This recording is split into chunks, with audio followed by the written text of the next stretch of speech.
બનાસકાંઠામાં પાણીની અછત છે। પાણીના તળ 1200 ફૂટ કરતાં પણ ઊંડા ગયા છે, પરંતુ જળસંચય થકી ક્યાંક પાણી માટે આશાનું કિરણ દેખાયું છે। કારણ કે અનેક એવા ગામ છે જ્યાં પશુપાલન કરવા માટે પણ ટેન્કર દ્વારા પાણી લાવવું પડે છે। ત્યારે જળસંચય થકી 7000 કૂવા રિચાર્જ થયા છે। શું છે સમગ્ર મામલો, જોઈએ આ વિશેષ અહેવાલમાં। બનાસકાંઠામાં પાણીની અછત અને પાણીના તળ ઊંડા જતા સરકારે પણ જળ સંચય પર ભાર મૂક્યો છે। જો કે ખેત તલાવડી ઊંડા તળાવ કરવા અને જૂના કુવા રિચાર્જ કરવા પર ભાર મૂક્યો છે। ત્યારે એક ગ્રામ્ય પંચાયતના તલાટીએ જ્યાં ગામમાં નોકરી કરતા હતા એ ગામમાં પાણીની પરિસ્થિતિ જોઈ અને પોતાના સ્વખર્ચે 7 જૂના કુવા રિચાર્જ કર્યા હતા। ત્યારબાદ આ તલાટી મહિલાએ જળ અભિયાન શરૂ કર્યું છે અને આ જળ સંચય અભિયાન થકી આજે 7000 કુવા રિચાર્જ કર્યા છે। કે ભાઈ આપણે આ પાણીની આ જે સમસ્યા નિવારવા માટે શું કરી શકાય, ત્યારે આપણે આ રિચાર્જનો એક એવો વિકલ્પ શોધ્યો કે સમદ્રા ગામથી લઈ અને દરેક તાલુકાની અંદર, આખા જિલ્લાની અંદર આપણે આ કામની શરૂઆત થઈ। આજ દિન સુધી લગભગ 7000 ઉપર કૂવા બોર રિચાર્જ, જૂના પડી રહેલા કૂવા, ફેલ થયેલા બોર, એવું આપણે ગામડે જે ખેડૂતોને સમજાવટ કરી। આ કરવાથી શું કેટલો ફાયદો થાય એવા ખેડૂતોને સમજાવટ કરીને એમને આપણને સાથ સહકાર પણ અમને બહુ મળે ખેડૂતોનો। હિરલબેને એમને જે આવી અને ખેડૂતોને માર્ગદર્શન આપ્યું। બીજું કે પહેલાં જે અમારે બોરની અંદર પાણી બિલકુલ નહોતું, એની જગ્યાએ આલી 10-15 ફુવારા ઉપરતા થઈ ગયા, પાણી વધ્યું અને ખેડૂતોને જે બહારથી ટેન્કર લાવી અને પશુઓને પાણી પાવું પડતું, એની જગ્યાએ પોતાના બોર રિચાર્જ કરવાથી પાણી થોડું વધ્યું છે અને લોકો એનું પોષણ, પશુઓનું પોષણ કરી શકે। એવી રીતે અમારા ગામના અંદર જે 90% જમીન ઉજ્જડ પડી, તો દરેક જગ્યાએ કુવા રિચાર્જનું સરકારશ્રીથી સબસિડી અમને કોઈ આર્થિક ફાયદો મળતો હોય સરકાર ઉપરથી, તો અમે દરેક જગ્યાએ દરેક ખેડૂતના કુવા રિચાર્જ કરાવીએ અને જે બેન ભાઈ દ્વારા જે અમને મદદરૂપ બન્યા છે એમને પણ અમે ખૂબ ખૂબ આભાર માનીએ છીએ। અને સરકારશ્રીની રજૂઆત છે કે અમને સબસિડી આપે તો દરેક ખેડૂતને જો પાણી રિચાર્જ થઈને પાણી પશુઓ માટે મળી રહે એવી અમારે સરકારશ્રી પાસે અપીલ છે। પાલનપુરમાં મોટાભાગના વિસ્તાર એવા છે કે જમીનોમાં ખેતી થતી નથી અને એનું કારણ છે કે ત્યાં પાણી નથી। જ્યારે જળ સંચય અભિયાન થકી જૂના કુવા રિચાર્જ થયા છે, પાણીના તળ ઊંડા ગયા હતા એ પાણીના તરફ પાછા વળ્યા છે। ખેડૂતોને ખેતી માટે પણ કામે લાગે અને પશુપાલન પણ કામે લાગે તેવું જળ સંચય અભિયાન જોવા મળી રહ્યું છે। સરકાર વધુ સહાય કરે તેવી ખેડૂતો અપેક્ષા કરી રહ્યા છે। રમેશ પટેલ, મંતવ્ય ન્યૂઝ, બનાસકાંઠા।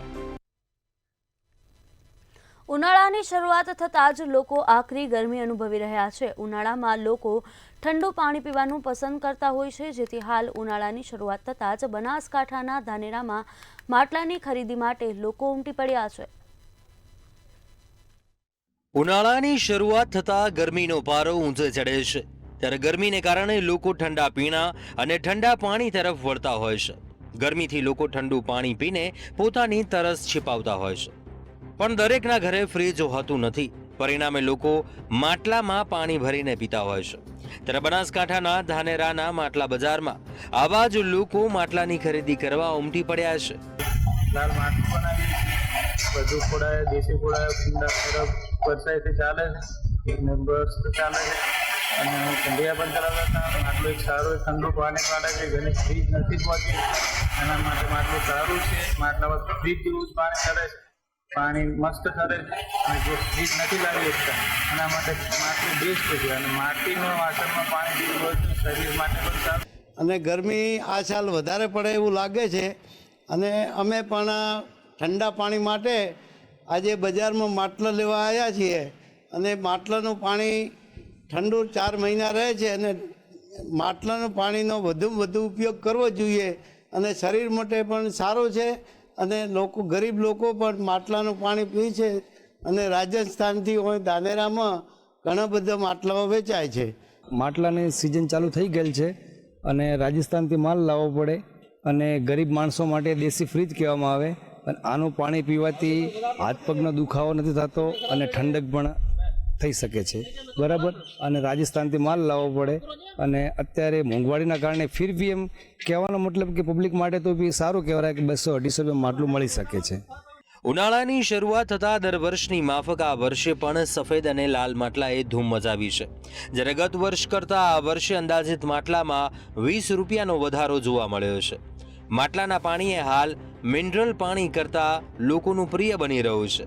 આ જ માટલાને લોકો સાચું ફ્રીજ માની રહ્યા છે.